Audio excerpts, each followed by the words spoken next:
À quoi bon se marier à l'église? À quoi bon recevoir le sacrement de mariage? Disons-le avec quelques histoires qui pourraient être dramatiques, mais prenons-les avec humour.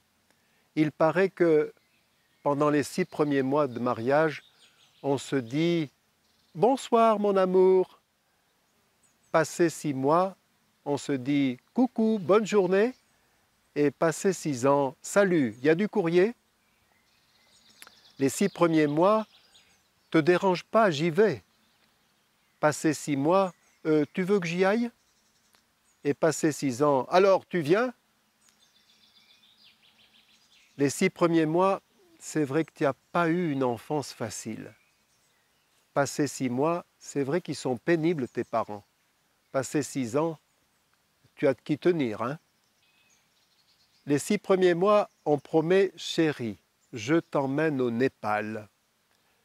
Passé 6 mois, tu veux vraiment aller au Népal?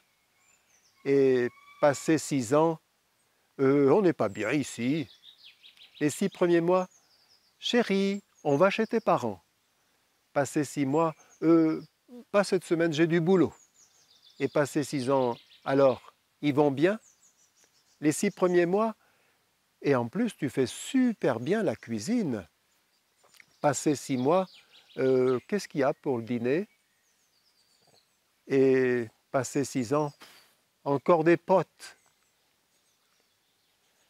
Les 6 premiers mois, chérie, je t'aime. Passé 6 mois, ben oui, je t'aime. Passé 6 ans, ben oui, je t'aime. Si je ne t'aimais pas, je me serais tiré. Les 6 premiers mois, on se dit « Chérie, Jacqueline au téléphone ». À partir de 6 mois, c'est pour toi. Et à partir de 6 ans, « Téléphone !» Ce serait donc le temps qui diminuerait la joie et le plaisir d'être ensemble. On peut être d'un autre avis. Le temps bonifie le bon vin, il peut aussi bonifier l'amour. Une femme avait disparu. Depuis 3 jours, son mari l'a cherchée de partout sans pouvoir la retrouver. Finalement, il se décide à aller au commissariat pour demander un avis de recherche. 2 jours plus tard, il téléphone au commissariat, il tombe sur la policière qui a accueilli sa plainte et toute heureuse, elle lui dit « Vous l'avez retrouvé ?» Et il dit « Non, mais j'ai réfléchi. » On m'a raconté aussi, mais vous distinguerez les blagounettes et les faits véridiques. Un couple de personnes âgées, puisqu'ils avaient l'un et l'autre 100 ans.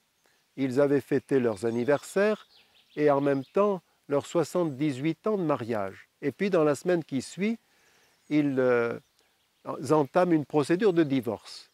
Alors on leur dit, mais enfin vous avez attendu tout ce temps-là pour divorcer? Et ils répondent, oui, nous attendions que nos enfants soient morts. La délicatesse n'a pas d'âge, n'est-ce pas? Un monsieur disait à sa femme, il y a 35 ans, quand nous nous sommes mariés, nous avions un tout petit appartement, nous avions une voiture pourrie, nous dormions sur un canapé trouvé chez Emmaüs, nous avions une télé noir et blanc, mais moi, je dormais avec une jeune femme de 25 ans. Et maintenant, eh bien, nous avons une maison de 500 000 €, une Mercedes de 150 000 €, un lit king size, et nous avons un écran plat, couleur évidemment, mais je dors avec une vieille de 60 ans. Alors elle me dit, eh bien, tu n'as qu'à prendre une jeune de 25 ans, et mon avocat se chargera de te faire vivre dans un appartement petit, sur un divan, avec une télé noir et blanc et une voiture pourrie. Et il dit, les femmes sont géniales pour nous faire passer la crise de la soixantaine. La revue Psychologie, il y a quelque temps, a fait un sondage pour savoir quelles étaient les causes de rupture, les causes de séparation des couples. Alors on pouvait s'attendre à ce que ce soit une aventure extra-conjugale, une infidélité, ou bien la disparition des sentiments. Mais pas du tout. À 81%, c'est une mauvaise hygiène. Il sent mauvais, elle sent mauvais. Après, je ne sais plus les pourcentages, mais c'est des paroles blessantes. Puis l'égocentrisme. Il ne parle que de lui. Elle ne parle que d'elle. Et puis un manque d'humour.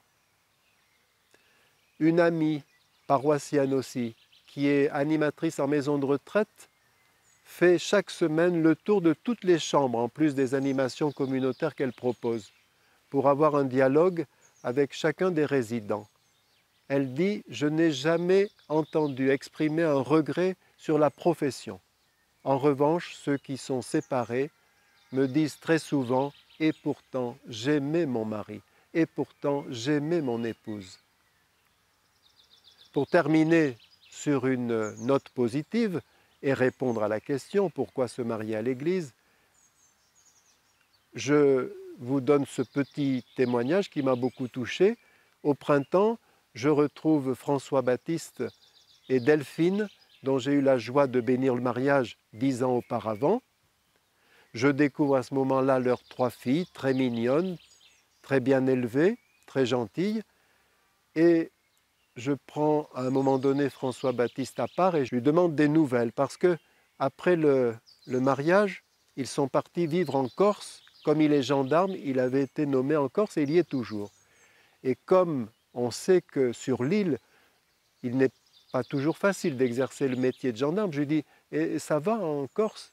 Il m'a répondu « Je suis avec Delphine, donc tout va très bien. » Voilà, il avait le sens des priorités. C'est vrai que sans Jésus, le couple, ça peut être 2 bulles d'ego qui se fracassent l'une contre l'autre. Avec Jésus, c'est la capacité de se marier chaque jour dans la joie.